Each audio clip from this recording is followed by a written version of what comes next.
Welcome back to our Sardinian food series. Let's make focaccia sarda. Ayo!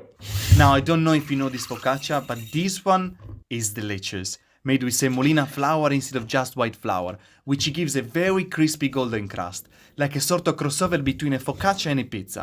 When making the dough, it can be a little wet, so give the dough some slap and fold to build the gluten structure.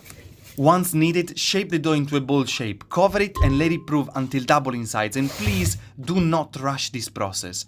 Unlike any other focaccia, this one is stuffed with a delicious filling of sweet tomatoes, basil and garlic, and if you wish, you can make the filling the day before and leave it in the fridge overnight to develop even more flavor. Once the dough has proved, stretch it so you can form a 35 cm disc. Make sure that the thickness of the dough is even all the way around, so use a rolling pin to help with this. Place the chopped tomato filling in the middle of the dough and fold the edges of the dough inwards so they overlap a little.